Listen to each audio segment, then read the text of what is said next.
सकते हैं जब वो पर्याप्ति पूरी करते देखिए आपका जो प्रश्न है ना, औदारिक शरीर में 7 धातुएं की जो बात की है, तो ये आवश्यक नहीं कि 7 धातुएं हो औदारिक शरीर में। ये हमारे शरीर के लिए है, मनुष्य, तिर्यंच, पंचेंद्रिय, इनके शरीरों में 7 धातुएं होती हैं। इवन द्विएंद्रिय त्रिएंद्रिय में भी सारी चीजें नहीं होती है उसमें। ये इससे रिलेटेड जब हमने सूत्र पढ़े थे ना, तो उसमें अलग अलग बातें आई थी। तो 3 लेवल होते हैं। मतलब पहला एक केवल औदारिक शरीर है। वो औदारिक शरीर इसलिए है क्योंकि वो उसका नाश हो जाता है। मतलब वो पुद्गल की जैसे जैसे कोई भी औदारिक शरीर वो सड़ जाता है, गल जाता है, वो सारी चीजें इसमें भी हैं। एक केंद्रीय वाले औदारिक शरीर में भी, उस अपेक्षा से हम उसको औदारिक शरीर कह सकते हैं। वक्रीय शरीर अगर होता ना, तो वो तो कपूर की तरह उड़ जाता। तो वो फीचर इसमें नहीं है, तो उस अपेक्षा से ये औदारिक शरीर में ही आएगा। और दूसरी बात, इसमें 7 धातुओं का होना आवश्यक नहीं है सभी औदारिक शरीरों में। तो उसमें सब चीजें नहीं होती है। इसमें इवन हड्डी नहीं है, ब्लड नहीं है, ऐसी बहुत सारी चीजें उसमें होती ही नहीं है। बट स्टिल वो औदारिक शरीर ही है। 3 तरह के औदारिक शरीर आप समझ सकते हैं। एक एकेंद्रिय वाला, दूसरा विकलेंद्रिय वाला, और तीसरा पंचेंद्रिय वाला। जी, थैंक यू कृतयोस्मी।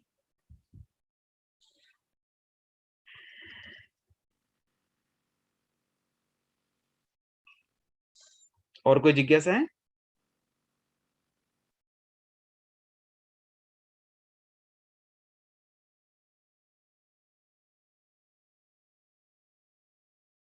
ठीक है, स्वाध्याय का क्रम शुरू करते हैं। जम्बूद्वीप के बारे में लास्ट क्लास में हमने समझा था। उसमें बहुत सारी बातें थी जो दो दो से संबंधित है। उसको चित्र के द्वारा भी कहीं कहीं कहाँ पर कौन सी चीज लोकेटेड है वो बताने का मैंने एक छोटा सा प्रयास किया था। अब हम आगे पढ़ते हैं। यहाँ पर बहुत ज्यादा बताने वाली बातें नहीं है, इसलिए आज हम इमेज को सामने नहीं रखेंगे और थोड़ा सा क्विकली आगे बढ़ेंगे। बेसिक आइडिया आपको लग गया है कि जम्बूद्वीप का शेप कैसा है, कौन सी चीज कहाँ पर अवेलेबल, मतलब कहाँ पर लोकेटेड है। लोकेशन हमने समझ ली है। अब इसमें कुछ और बातें जो रह गई थी जम्बूद्वीप से संबंधित, वो आज हम कर लेते हैं। तो इसमें देखिए, फिर बताया गया है मंदर पर्वत के दक्षिण में, मतलब साउथ का जो अर्ध गोल है उस पार्ट की बात कर रहे हैं। वहां पर भरत क्षेत्र है। भरत क्षेत्र में 2 प्रपात द्रह है। ये प्रपात द्रह क्या होते हैं? देखिए, द्रह हमने समझा था जो नदियों का सोर्स है, मतलब जहां पानी इकट्ठा रहता है और फिर वहां से नदियां प्रारंभ होती हैं। तो उस सोर्स से पानी जब पहली बार नीचे गिरता है और फिर वो नदी का रूप लेता है, तो वहां एक झरना होता है। हम देखते हैं ना, पहाड़ों पर भी एक झरना होता है और फिर उससे मतलब पानी बहना शुरू होता है। तो एक छोटा नाले का रूप तो हम प्रैक्टिकल देख पाते हैं, लेकिन बड़ी बड़ी नदियों में बड़े बड़े झरने होते हैं। तो इसी प्रकार से प्रपात का मतलब झरना है। और जो जो नदियां निकलती है उससे प्रारंभ में, मतलब उससे रिलेटेड उसी नाम का प्रपात द्रह भी कहा जाता है। तो देखिए, भरत में गंगा और सिंधु नाम के 2 प्रपात द्रह हैं। उसके बाद अब ये सारे जो नाम है ना, इनको थोड़ा सा क्विकली हम कर लेते हैं। मैंने ऑलरेडी इमेज ग्रुप में पोस्ट करवाई हुई है, तो उससे आप मैच कर सकते हैं। जो नदियों के नाम है उससे रिलेटेड प्रपात के नाम भी आ जाएंगे। रोहित और रोहितांश। देन हरि क्षेत्र में है हरित और हरिकांत। फिर एक सीता और सीतोदा। ये 2 जो प्रपात है ना, ये एक्चुअली सबसे बड़ी नदियां हैं, जिनको महानदी भी कहते हैं। इसके बारे में आगे आगे के सूत्रों में आ जाएगा। सीता और सितोदा जो महानदियां हैं, सबसे बड़ी नदियां हैं। मतलब इनकी जो साइज है ना, विड्थ है, वो सबसे ज्यादा है। उसके बाद है नरकांता, नारीकांता। देन सुवर्णकूल, रूप्यकूल। अब ये जो नाम है ना, सुवर्णकूल, सुवर्ण मतलब सोना, रुपये मतलब चांदी, तो उससे कुछ मैच होगा उनका, शायद पानी का कलर उस तरह का होगा। तो उसी उसी आधार पर इनके नाम भी पड़ जाते हैं। फिर है रक्ता और रक्तवती। और उसके बाद अब देखिए, नदियां आ गई है। महानदी में गंगा और सिंधु, ये 2 नदियां भरत क्षेत्र की मुख्य नदियां हैं।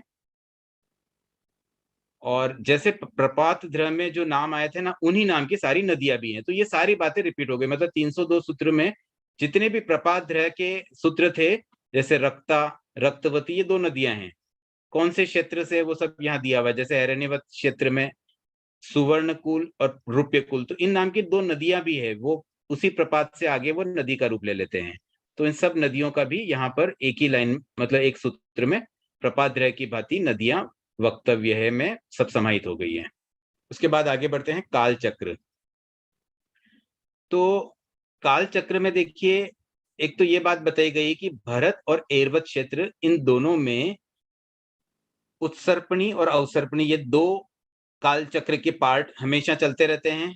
तो उस उत्सर्पणी के सुषम दुष्मा आरा, अब ये सुषम दुष्मा आरा मतलब क्या हुआ? देखिए, जो 6 आरे होते हैं ना, उसमें से अगर हम उत्सर्पणी की बात करेंगे तो ये चौथा आरा हो जाएगा।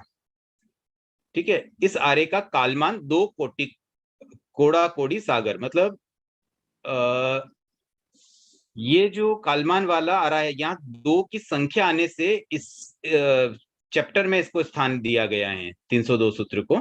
तो ऐसे 2 कोटा कोटि सागर वाले कौन कौन से आ रहे हैं? तो एक तो है अतीत उत्सर्पणी का सुषम दुष्मा, जो पहले उत्सर्पणी बीती, क्योंकि अभी वर्तमान में अवसर्पणी चल रही है, तो इससे जस्ट पहले जो उत्सर्पणी थी उसका चौथा आ रहा। उसके बाद वर्तमान अवसर्पणी का सुषम दुष्मा आ रहा, नाम वही रहेगा लेकिन ये हो जाएगा तीसरा आ रहा। तो ये तीसरा आ रहा भी 2 सेम वही है, 2 कोटा कोटि कोटि सागरोपम। उसके बाद आगामी उत्सर्पणी, जैसे पास्ट वाली उत्सर्पणी थी वैसे अब उसके बाद जो उत्सर्पणी आएगी उसमें भी वही सेम चीज है। तीसरे आरे में नहीं उत्सर्पणी है, तो ये इसका चौथा आरा होगा। चौथे आरे में 2 कोटि कोटि सागर होगा। तो ये 3 प्रकार के पास्ट, प्रेजेंट और फ्यूचर, इसमें आने वाले काल चक्र के जो पार्ट है उसमें 2 कोड़ा कोड़ी सागर वाले आर्य का उल्लेख आ गया है। उसके बाद आता है भरत ऐरावत क्षेत्र के अतीत उत्सर्पणी। अब देखिए, उत्सर्पणी में सुषमा आर्य, सुषमा आर्य का मतलब कौन सा आर्य हुआ? उत्सर्पणी है तो 5वां और अवसर्पणी होगा तो दूसरा। तो उसमें क्या होता था, मनुष्य जो थी उसकी ऊंचाई 2 गांव की थी और उनकी आयु, उत्कृष्ट आयु 2 पल्योपम की। तो ये अगेन 2 की संख्या की वजह से तो सुषमा आर्य में ये चीज होती थी। अब यही सुषमा अवसर्पणी का भी यहाँ दिया गया है और आगामी उत्सर्पणी का भी दे दिया गया है। उसके बाद आते हैं हम शलाका पुरुष वंश पद। तो जो शलाका पुरुष होते हैं ना, उनके वंशों के बारे में बात है। यहाँ 2 इस अपेक्षा से है कि एक भरत क्षेत्र में और एक ऐरावत क्षेत्र में, दोनों जगह पर ये सेम सिमिलरिटी मिलती है। मतलब जैसे यहाँ तीर्थंकर होते हैं भरत में, वैसे ऐरावत में भी होते हैं। तो एक समय में, एक युग में अरहंतों के 2 वंश उत्पन्न होते हैं, एक भरत में एक ऐरावत में। इसी प्रकार से सेम चक्रवर्तियों के भी 2 वंश है, एक भरत में एक ऐरावत में। और फिर एक दिया गया है दसारों के 2 वंश हैं, एक भरत में एक ऐरावत में। अब ये जो दसारों शब्द है, इसका मैं बहुत ज्यादा अच्छी तरह से तो नहीं बता पाऊंगा, जितना मैं समझ पाया हूं ये वासुदेव के जो परिवार के सदस्य होते हैं, विशेष रूप से जैसे उनके पिता और उनके पिता के भाई, उनके लिए ये शब्द प्रयुक्त होता है। मैंने कहीं पढ़ा था विजय समुद्र आदि दसारों, तो ये अरिष्टनेमि के पिता थे और जो वासुदेव श्री कृष्ण थे उनके ताऊ जी हुए, तो उनके बारे में ये दसारों शब्द आया। तो दैट मीन्स उनके वंश की बात है। और वासुदेव और बलदेव तो एक ही वंश के होते हैं, इसलिए इनका अलग अलग उल्लेख नहीं करते हुए यहाँ दसारों शब्द उपयोग में ला करके उस वंश की बात की। मतलब इनडायरेक्टली हम ये कह सकते हैं कि वासुदेव या बलदेव के वंश, वो भी 2 होते हैं, एक भरत क्षेत्र में एक ऐरावत क्षेत्र में। उसके बाद शलाका पुरुष पद में अरिहंतों की बात है, पहले वंश की बात थी, अब अरिहंतों की बात है। तो सेम बात है, वही भरत और ऐरावत में 2 अरिहंत है, 2 चक्रवर्ती है, 2 बलदेव है और 2 वासुदेव है। इस तरह से भरत और ऐरावत की अपेक्षा से 2 की बात कर दी गई। उसके बाद है कालानुभव पद। अब देखिए, इसमें कुछ ऐसे एरियाज है जहां पर एक जैसा काल रहता है। तो किस एरिया में क्या क्या, अब यहाँ भी देखिए 2 एरिया है, क्योंकि देवकुरु और उत्तर कुरु, ये 2 एरिया, ये 2 एरियाज का नाम हम ऑलरेडी क्षेत्र पद में पहले ही समझ चुके थे। ग्राफिकली हमने उसको देखा भी था, कहाँ था वो। तो जम्बू द्वीप के बिल्कुल बीच में था ये, मेरू पर्वत के एक उत्तर में एक दक्षिण में, और उनके पूर्व और पश्चिम में महाविदेय क्षेत्र होते हैं। तो ये देवकुरु उत्तर कुरु नाम के जो अकर्म भूमियां हैं, यहाँ पर सदा सुषम सुषमा आरे जैसी स्थिति रहती है। प्रथम आरा यहाँ चलता है हमेशा। उसके बाद रम्य क्षेत्र और हरि क्षेत्र, इन दोनों ही क्षेत्रों में सदा सुषमा नाम के दूसरे आर्य जैसी स्थिति रहती है। तो ये अगेन दूसरी अकर्मक भूमि की बात आ गई है। और फिर तीसरी जो अकर्मक भूमि है हिरण्यवत और हेमवत, इन दोनों में सुषम दुष्मा नामक तीसरे आर्य जैसी व्यवस्था होती है, उस तरह की स्थिति हमेशा रहती है। तो ये जो 6 अकर्म भूमियां हैं, इनमें से 2 में हमेशा प्रथम आरा रहेगा, 2 में हमेशा दूसरा आरा और 2 में हमेशा तीसरा आरा रहता है। उसके बाद जो महाविदेश क्षेत्र है उसमें हमेशा चौथा आर्य की जैसी स्थिति रहती है। तो जो ये मतलब ये चारों जो स्थितियां हैं वो परमानेंट है, मतलब हमेशा एक जैसी रहती है। काल चक्र में जैसे आर्य बदलते हैं वैसे यहाँ पर बदलाव नहीं होता है, सदा यही आर्य रहते हैं। और फिर बताया गया है कि भरत और एरवत में 6 प्रकार के काल की व्यवस्था है, मतलब वही उत्सर्पणी या उत्सर्पणी के रूप में जो हमारे क्षेत्र में होता है। अभी वर्तमान में 5वां आरा चल रहा है अवसर्पणी का। तो ये कालचक्र वाली व्यवस्था केवल भरत और एरवत में है। बाकी 6 अकर्म भूमियां और महाविदेश क्षेत्र, इनमें परमानेंट एक जैसा समय रहता है। अब चंद्र सूर्य पद, तो चंद्रमा और सूर्य के बारे में बताया गया है कि जम्बू द्वीप में 2 चंद्रमाओं ने प्रकाश किया था, करते हैं और करेंगे। ये बात ध्यान देने की है कि हम मतलब जैन दर्शन के अनुसार 2 चंद्रमा और 2 सूर्य माने गए हैं, जबकि साइंस 1 सूर्य और 1 चंद्रमा को मानता है। तो कुछ ऐसे डिफरेंसेस तो बहुत मिलेंगे, बट हमें ध्यान में रहना चाहिए कि जैन दर्शन क्या कहता है। इसे अगर समझ पाए तो अच्छी बात है, न समझ पाए तो केवली गम्य करते हुए बस पढ़ लेते हैं और बहुत ज्यादा चिंतन न करें, क्योंकि कई बार ज्यादा चिंतन करने से हमारी श्रद्धा भी डगमगा जाती है। सिमिलरली 2 सूर्य तपे थे, तपते हैं और तपेंगे। अब नक्षत्र पद, एक चंद्रमा जो होता है ना उसके पीछे 28 नक्षत्र हैं, मतलब उसका परिवार कहा जाता है। चंद्र का परिवार में एक चंद्र और 28 उसके नक्षत्र होते हैं। तो क्योंकि जम्बूद्वीप में 2 चंद्र हैं, इसलिए प्रत्येक जो 28 नक्षत्र है वो 2-2 हो जाएंगे। ये सारे नक्षत्रों के नाम है, कृत्तिका, रोहिणी, मृगशीरा, आद्रा, सारे नामों का उल्लेख नहीं करूंगा। तो 28/2, तो हर एक के 2-2 प्रकार हैं। ऐसे कुल 28 नक्षत्र 2-2 टाइप के हो जाते हैं। इसी प्रकार से इन नक्षत्रों के देव भी 2-2 हैं। तो 28 नक्षत्र हैं, उनके 2 प्रकार, मतलब टोटल 56 नक्षत्र हैं, तो 56 देव भी हैं। पर हर एक नक्षत्र के एक-एक देव ही वही देव रहते हैं, इसलिए 2 अग्नि, 2 प्रजापति, 2 सोम, 2 रुद्र, ऐसे 28 नाम हैं जो 2-2 हैं, मतलब 56 नक्षत्र और 56 ही उनके देव हैं। अब है महाग्रह पद। एक चंद्रमा के परिवार में जैसे 28 नक्षत्र होते हैं वैसे ही 88 ग्रह होते हैं, 88। तो इन 88 ग्रहों के नाम भी यहाँ दे दिए गए हैं, 2 अंगारक, 2 विकलक, 2 लोहिताक्ष। ऐसे मैं सबका नाम तो नहीं बोल पाऊंगा, इसकी मतलब आप पढ़ सकते हैं, बट समझ लीजिए कि टोटल 88 ग्रह होते हैं। उसके बाद वेदिका पद। वेदिका का मतलब क्या होता है, जैसे ना खेत में कोई बाढ़ होती है या रेलिंग समझ लीजिए, जो एक बॉर्डर जैसी होती है, हाइट में हम एक रेलिंग जैसा बना देते ताकि कोई इधर से उधर जंप करके न चला जाए। तो वैसे ही जम्बू द्वीप की वेदिका 2 कोस ऊंची है। 2 कोस मतलब बहुत हाइट वाली हो गई है, तो इतनी बड़ी इसकी बॉर्डर है जम्बू द्वीप की। देन लवण समुद्र का चक्रवाल विष्कंभ। विष्कंभ का मतलब होता है विस्तार। तो जैसा आप ऑलरेडी जानते हैं, लवण समुद्र का विस्तार 2 लाख योजन है और लवण समुद्र की वेदिका भी 2 कोस ऊंची है। ये 2 कोस होने से, 2 संख्या आने से इस चैप्टर में इसको स्थान दिया गया है। तो वैसे तो सभी द्वीप और समुद्रों में जो वेदिका है ना वो 2 कोस ऊंची ही होगी। तो आगे भी और भी नाम आते रहेंगे।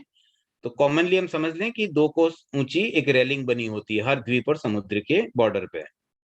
अब धातकी खंड पद आता है। अब देखिए धातकी खंड और जम्बू द्वीप में क्या सिमिलरिटी है। एक सिमिलरिटी को अगर समझ लेंगे तो सारी बातें, आगे के बहुत सारे सूत्र हमारे कवर हो जाएंगे।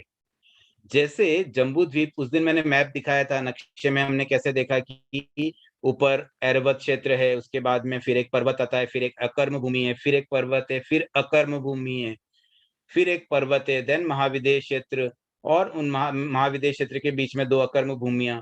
तो और फिर साउथ में भी सेम उसकी एक मिरर कॉपी। जैसा ये पूरा जम्बू द्वीप का शेप है जो मैप हमें दिख रहा है, वैसा का वैसा ही धातकी खंड के पूर्व में होता है और पश्चिम में भी होता है, मतलब पूरी डुप्लीकेसी हो जाती है।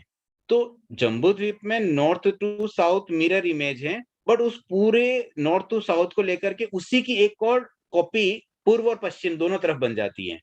तो कहने का मतलब, जैसे मेरू पर्वत जम्बू द्वीप में एक है, तो धात के खंड में 2 मेरू पर्वत हो जाएंगे। यहाँ महाविदेह 2 है तो वहां पर 4 हो जाएंगे, जो 2 थी वो 4 हो गई, मतलब डबल हो जाती है सारी चीजें। तो अब उस अपेक्षा से हमें इसको समझना है और सारी बातें हम विजुअलाइज इजीली कर सकेंगे। यहाँ पर देखिए 2-2 क्या है, 2 भरत क्षेत्र है, 2 ऐरावत क्षेत्र है, क्योंकि पूरा एक और मिरर इमेज पूर्व वाला पूरा पश्चिम में भी चला गया, मतलब जितना जम्बू द्वीप में वैसा का वैसा एक पार्ट धात के खंड के पूर्व में और एक पश्चिम में है। तो यहाँ सारी चीजें जो हम पहले जम्बू द्वीप में पढ़ चुके थे उसमें से बहुत सारी चीजें आएगी और सब चीजें यहाँ पे 2-2 हो जाएगी, जो पहले 1-1 हो रही थी। तो जैसे वहां पर एक जम्बू वृक्ष था, एक कूट शामली था, तो यहाँ पर 2 कूट शामली हो जाएंगे, जम्बू द्वीप हो जाएंगे, जो जम्बू वृक्ष 2 हो जाएंगे, 2 कूट शामली वृक्ष हो जाएंगे। तो इस तरह से यहाँ पर बहुत सारे इसके नाम रिपीट होंगे। तो इसको मैं थोड़ा सा क्विकली करते हुए आगे बढ़ता हूँ।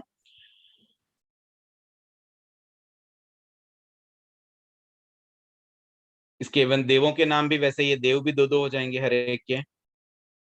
फिर ये बहुत सारी चीजें इसमें एक साथ दे दी 2-2 क्या क्या है इसमें, देखिए ध्रुम आ गए, महाध्रुम और पूर्व विदेह, अपर विदेह, ये भी 2-2 हो गए, मतलब महाविदेह के 2 पार्ट थे ना, तो उसमें से प्रत्येक पार्ट 2-2 हो गए। देवकुरु भी 2 है। फिर हेमवत, हिरण्यवत, हरिवर्ष, रम्यक वर्ष, ये जितनी भी अकर्म भूमिया ये भी सब 2-2 हैं।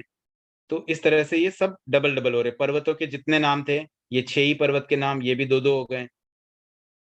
और उसके बाद वृत्त वेताढ़ पर्वत भी, जो क्षेत्रों के बीच में जो हॉरिजॉन्टल पर्वत की श्रृंखला है ना, वो भी सब 2-2 हो गई है।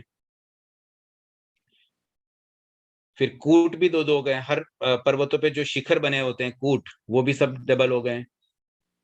देन ग्रहों के नाम हैं, तो सारे ग्रह डबल हो गए, उनकी देवियां डबल हो गई है, मतलब सबकी 2-2 देवियां हो गई है। फिर ये नदियों के नाम हैं, नदियां भी सब डबल हो गई है। जो नाम थे वो नाम एज इट इज है, सारे क्षेत्र जम्बू द्वीप में जो नाम थे, गंगा, सिंधु, रोहित, रोहितांशा, हरित, हरिकांत, सीता, सीतोदा, वही नाम की नदियां सेम धात के खंड में रिपीट हो रही हैं। उसके बाद में ये कच्छ, सुकच्छ, महाकच्छ, ये सारे नाम जो है ना वो विजयों के नाम है। तो एक्चुअली महाविदेह की जो 32 विजय है, जो स्टेट बोल सकते हैं हम कि वो पूरा महाविदेह क्षेत्र है, उनके 32 डिवीजन है, तो काइंड ऑफ स्टेट हो गया, जैसे कंट्री में डिफरेंट डिफरेंट स्टेट होते हैं। तो ये जो 32 है ना, ये भी 32 पूरे रिपीट होंगे, क्योंकि 32 पूर्व में भी है और पश्चिम में भी है, नाम वही के वही है। तो हर चीज 2 हो गई। कच्छ नाम का जो विजय है वो 2 हो गई। ऐसे 32 विजय सारी की सारी रिपीट हो गई है। फिर इनकी नगरियां भी 2-2 हो गई, मतलब हर विजय की जो राजधानी है, जो उनकी मुख्य नगरी है, वो भी सब डबल हो गई है। सबसे बड़ी बात यही है कि सब नाम इनके रिपीट होते हैं, मतलब जो नाम जम्बूद्वीप में है वही नाम धात के खंड में भी पाए जाते हैं। देन भद्रशाल वन, नंदन वन, सोमनस वन और पंडक वन, ये वन भी 2-2 हो गए। ये वन क्या है, देखिए मेरू पर्वत पर ये 4 वन होते हैं। एक बिल्कुल बॉटम लेवल पर, फिर एक थोड़ी हाइट पे, थोड़ी हाइट पे, थोड़ी हाइट पे, ऐसे 4 लेवल है उनके। तो ये जो मेरू पर्वत में जो 4 वन थे वो पहले इसलिए नहीं है क्योंकि वहां तो एक एक वन ही था जम्बू द्वीप में, तो लेकिन धात के खंड में तो सब डबल हो रहे हैं, इसलिए इन सब वनों के नाम भी यहाँ पर आ गए हैं। और एक पंडक वन जो सबसे ऊपर होता है, वहां पर ये सीरियल से भद्रशाल वन सबसे नीचे है, उसके बाद कुछ हाइट पर नंदन वन है, उसके और ऊंचा जाएंगे तो सोमनस वन है, और सबसे ऊंचा पंडक वन होता है। पंडक वन पर कुछ शिलाएं होती है जहां पर तीर्थंकरों का अभिषेक किया जाता है, तो ये शिलाएं भी सब डबल हो गई है। पांडु कंबल, अति पांडु कंबल, रक्त कंबल, अति रक्त कंबल, ये 4 शिलाएं होती है, चारों दिशाओं में होती है, ये सब 2-2 हो गई है। एक पूर्व धात के खंड में और दूसरा पश्चिम धात के खंड में। तो अब ये मंदर और मंदर चुलिका, चुलिका मतलब वही उसकी चोटी जो मेरू पर्वत है। फिर इसकी वेदिका, अगेन वेदिका मैंने पहले ही बताया, सभी द्वीपों की वेदिका 2 कोस ऊंची होती है, वेदिका का मतलब रेलिंग। और सेम कालोद समुद्र की वेदिका भी 2 कोस ऊंची है। अब जैसे ये धातकी खंड का वर्णन आया था, सेम वर्णन पुष्कर वर पद का भी है, मतलब अर्ध पुष्कर द्वीप में भी वैसी की वैसी व्यवस्था है, जैसे धातकी खंड में है वैसा ही आधे पुष्कर के पूर्व में और आधे पुष्कर पश्चिम में भी वैसा ही है। मानुषोत्तर पर्वत के बाहर वहां व्यवस्थाएं बहुत अलग होगी, क्योंकि वहां मनुष्य नहीं रहते हैं। तो ये सारी पुष्कर के जो इंटरनल पार्ट है, मतलब वो जो एक गोला बना हुआ है, एक रिंग शेप में पुष्कर द्वीप है, उसका अर्ध पुष्कर इंटरनल वाला, उसका एक भाग धातकीय खंड के पूर्व जैसा, एक पश्चिम जैसा है। तो सेम सारी बातें, सारे सूत्र जो धातकीय खंड के थे वो सब इसमें भी अगेन आ जाएंगे। तो इसको भी हम थोड़ा सा फास्टली देख लेते हैं। और एक वेदिका पद यहाँ पुष्कर द्वीप के लिए भी आया, 2 कोस ऊंची होती है, और फिर एक लास्ट में एक सूत्र में सभी द्वीपों और समुद्रों की वेदिका 2-2 कोस ऊंची है। तो ये कमांडली सब द्वीपों के लिए आ गया है। अब आते हैं हम इंद्रपद में। यहाँ अपना जम्बू द्वीप और ये जो अढ़ाई द्वीप का विश्लेषण, उसके बारे में जो बातें थी 2-2 वाली, वो कंप्लीट होती है। अब आगे बढ़ते हैं हम इंद्रपद की ओर। तो इंद्र भी है ना 2-2 हैं। कैसे हैं 2? भवनपति देवों में एक नॉर्थ में एक साउथ में, दोनों तरफ 2-2 इंद्र होते हैं। मतलब उनके भवन उस तरह से ही बने होते हैं। साउथ के अलग कुछ एक एरिया है और नॉर्थ का अलग एरिया है। तो वहां पर एक साउथ वाले एक नॉर्थ वाले, ऐसे 2-2 इंद्र हैं। जैसे असुर कुमारों के नाम चमर और बलि है, नाग कुमार में धरण और भूतानंद है, सुपर्ण कुमार का वेणुदेव वेणुदाली है। तो ऐसे नाम का मैं अब सबका उल्लेख न करते हुए आगे बढ़ता हूँ, क्योंकि जैसे 10 भवनपति देवों के 2-2 इंद्र हैं। उसके बाद में दिशा कुमारों के 2 इंद्र, वायु कुमार, ये सब वही चल रहे हैं। अब यहाँ से व्यंतर चालू हो रहे हैं। पिशाचों के 2 इंद्र, भूतों के 2 इंद्र, यक्ष राक्षस किन्नर किमपुरुष सबके 2-2। फिर मोहरग गंधर्व अन्नपन्नो, ये सब इनके ही व्यंतर देवों के भेद हैं। और उसके बाद यहाँ ज्योतिष चालू होता है। ज्योतिषियों के भी 2 इंद्र होते हैं, चंद्र और सूर्य। फिर वैमानिक देव यहाँ से प्रारंभ हो रहे हैं। वैमानिक देवों में इंद्र कैसे रहते हैं? यहाँ पे इसमें क्या किया, 2-2 वैमानिक देवों को साथ में ले लिया। स्वधर्म और ईशान, इनके 2 इंद्र हैं। मतलब एक्चुअली स्वधर्म के 1 है, ईशान के भी 1 है, लेकिन उसको 2 की अपेक्षा से बताने के लिए इस तरह से प्रेजेंट कर दिया गया है। फिर सनत कुमार महेंद्र, मतलब तीसरा चौथा देवलोक, उनके भी 2 इंद्र हैं। फिर 5वें 6ठे के 2 इंद्र हैं, 7वें 8वें के 2 इंद्र हैं। और फिर 9 10 11 12 चारों के साथ में करके 2 इंद्र कर दिए, क्योंकि 9 10 का एक ही इंद्र होता है और 11वें 12वें देवलोक में भी एक ही इंद्र होते हैं। तो प्राणत और अच्युत, ये 2 इंद्र इन 4 देवलोकों के हो गए हैं। तो ये इंद्र वाली बात कंप्लीट होती है यहाँ पर। अब हम विमान पद। अब देखिए यहाँ विमानों की बात की गई है। तो कौन मतलब इनके विमान जो होते हैं ना, वो ये वैमानिक की बात है। जैसे महाशुक्र और सहस्रार, तो इनके विमान के कलर पीले और सफेद हैं। उसके बाद एक बात और आई है, ग्रेवियक देवों की ऊंचाई बताई गई 2 रत्नी। रत्नी का मतलब होता है हाथ।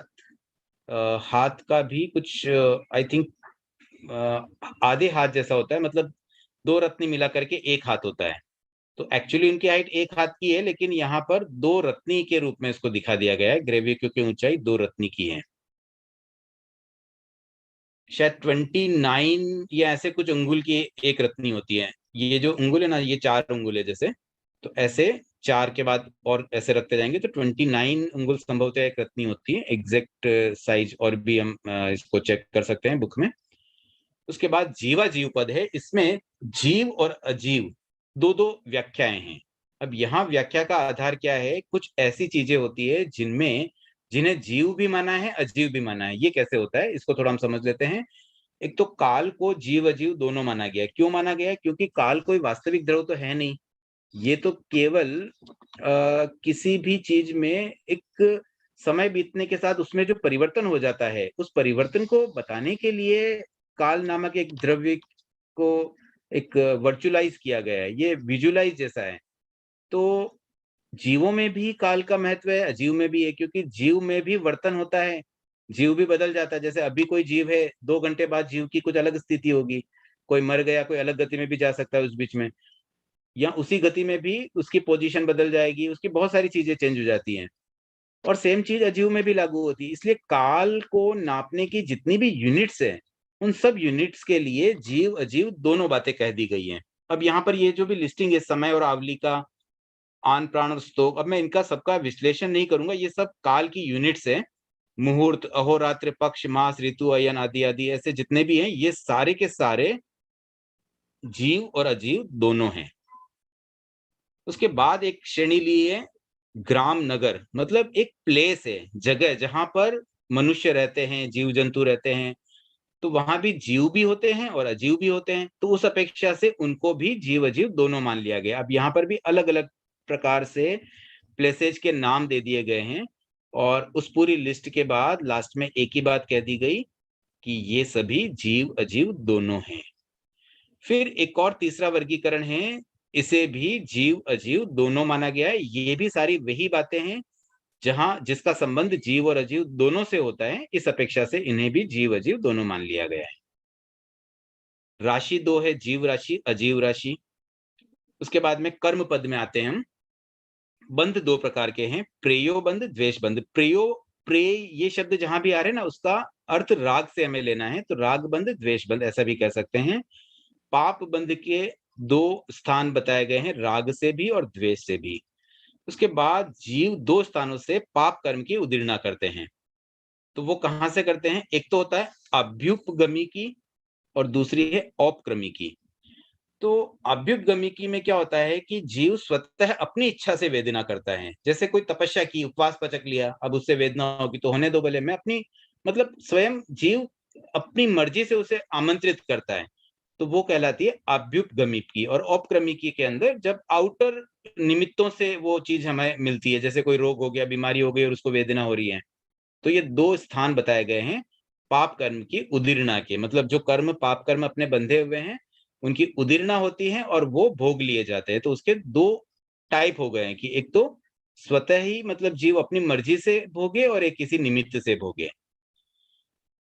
इसी प्रकार से पाप कर्म के वेदन के भी यही 2 प्रकार हैं। देन निर्जरण के भी यही 2 प्रकार हैं। अब है आत्मनिर्याण पद। आत्मा शरीर से किस प्रकार से अलग होती है, बाहर निकलती है, उसके बारे में यहाँ पर चर्चा है कि 2 मेथड बताए गए हैं। एक मेथड है जिसमें कुछ एक प्रदेशों से आत्मा शरीर का स्पर्श कर बाहर निकलती है, और दूसरा होता है जिसमें सब प्रदेशों से आत्मा शरीर का स्पर्श कर बाहर निकलती है। अब जैसे आत्म प्रदेश जब बाहर निकल रहे हैं, तो एक हो सकता है अभी कुछ प्रदेश ही टच होते हैं, सारे प्रदेश टच नहीं होते हैं, और एक होते हैं सारे प्रदेश टच होते हैं। तो ये 2 मेथड है, उस आधार पर इसके 2 प्रकार बता दिए गए हैं।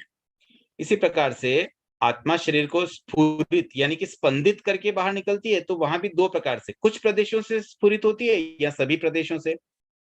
फिर स्फोट युक्त जब कभी आत्मा शरीर से स्फुटित होकर बाहर आती है, मतलब स्फोट के साथ में एक विस्फोट जैसा पूरी आत्मा एकदम झटके से बाहर आ जाती है, तो उसमें भी 2 तरीके से है कि कुछ प्रदेश से आत्मा शरीर को स्फुटित करती है या फिर सब प्रदेशों से। फिर संवर्तित यानी कि संकुचित कर बाहर आती है। तो ये बाहर आने के अलग अलग मेथड है, और उसमें सब में सिमिलरिटी यही है कि कुछ प्रदेशों से भी हो सकता है और सभी प्रदेशों से भी हो सकता है। फिर शरीर को निर्वर्तित मतलब जीव प्रदेशों से अलग कर बाहर निकलती है, तो उसमें भी वही मेथड है, कुछ प्रदेश या सर्व प्रदेश। उसके बाद एक क्षयोपशम पद। 2 स्थानों से आत्मा केवली प्रज्ञप्त धर्म को सुन पाती है, क्षय से उपशम से, जिसे कमांडली क्षयोपशम कहते हैं। और यही बात हमने पहले एक बार 11 बातें की थी कि पहले धर्म को सुनती है, फिर विशुद्धि बोधि को प्राप्त करती है, देन साधु बन जाती है, दीक्षा लेना, फिर ब्रह्मचर्य वास, संयम और संवर, और फिर 5 ज्ञान, अभिनिबोधिक, श्रुत, अवधि, मन, पर्यव। तो यहाँ पर केवल ज्ञान को छोड़कर बाकी 10 बातें आ जाती है, और ये सारी बातें क्षयोपशम से होती है, क्योंकि क्षयोपशम का मतलब पार्टली होना, क्षय में तो कंप्लीट होता है, तो केवल ज्ञान तो क्षय से ही होगा, इसलिए केवल ज्ञान का यहाँ उल्लेख नहीं है, बाकी 10 बातें क्षयोपशम से प्राप्त हो जाती है।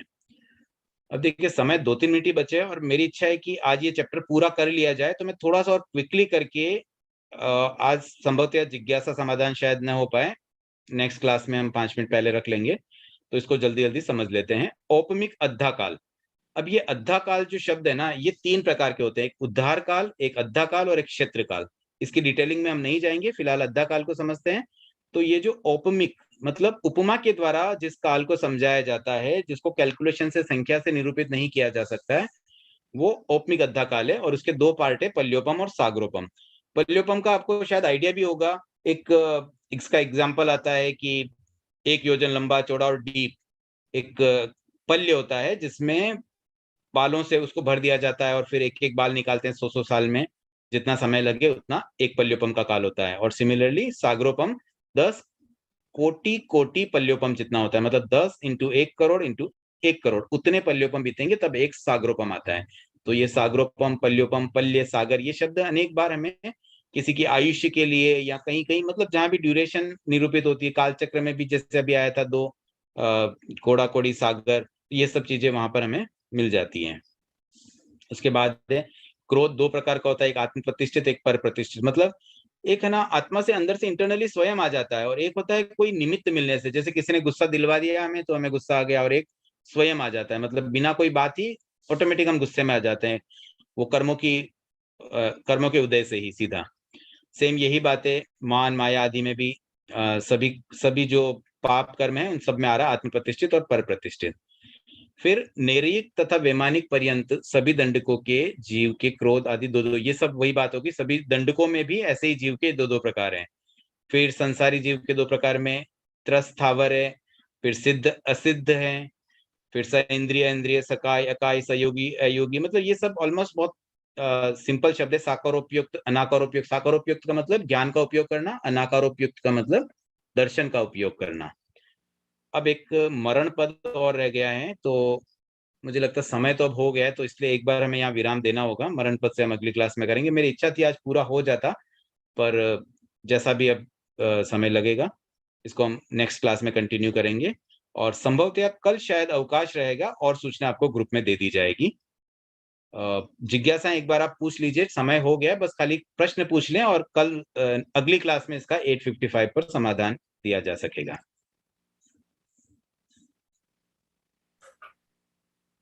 बहुत बहुत आभार, कृतज्ञता, जिज्ञासा।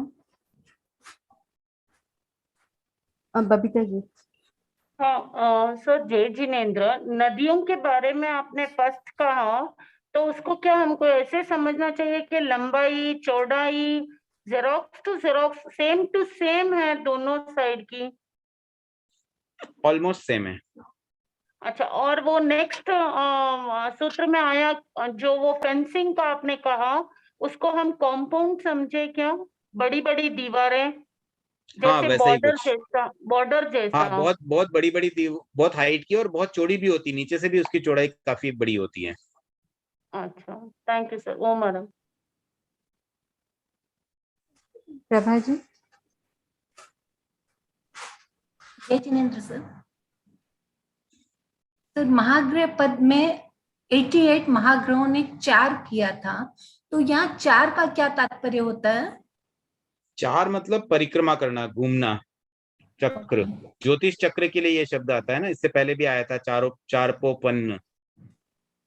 नेक्स्ट है कि जम्बूद्वीप की वेदिका, तो वेदिका क्या परकोटा को बोलते हैं, जैसे किले का परकोटा होता है? हाँ हाँ, वही वही वही अभी जो बात की थी उन्होंने, यही बात है। परकोटा कह दीजिए, बॉर्डर कह दीजिए, रेलिंग कह दीजिए। और एक लास्ट है, निवर्तित, आत्मा निवर्तित कर बाहर आती है, तो क्या वो समुद्र घात समझेंगे उसको? निर्वर्तित का मतलब ऐसा तो निष्पन्न होता है, समुद्गात भी कह सकते हैं, क्योंकि आत्मा जब भी शरीर से बाहर आएगी वो समुद्गात ही होती है। समुद्गात का मतलब ही यही होता है कि आत्मा का बाहर आ जाना शरीर से। Okay sir, thank you sir. Actually समाधान मैं कल देना चाहता था, लेकिन बहुत छोटे छोटे समाधान थे, इसलिए मैंने दे दिए। तो 1 मिनट में और हम बस आज समाप्त करेंगे, थोड़ा सा रेखा जी। अतिक्रमण हो रहा है, सॉरी उसके लिए। कोई नहीं। रेखा जी। जय जिनेन्द्र सर, मेरे को ये पूछना था, जम्बू द्वीप के ही लोग घाटकी खंड वगैरह उधर भी बॉर्न होते हैं क्या? नहीं, जम्बू द्वीप के लोग दादकी खंड में नहीं जाता, वहां अलग लोग रहते हैं, वहां भी मनुष्य होते हमेशा हैं। हमेशा यही रहते हैं, जम्बू द्वीप में ही रहते हैं? नहीं नहीं, ऐसा नहीं। जो अभी वर्तमान में जम्बू द्वीप में जन्मे वो जम्बू द्वीप में, अगले भव में हम दादकी खंड में भी जन्म ले सकते हैं। थैंक यू, जय जिनेन्द्र सर।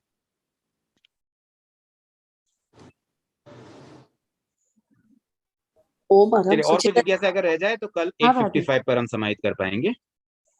यस सुचिता जी। हाँ भाभी। ओके। ओ मैडम। ओ मैम।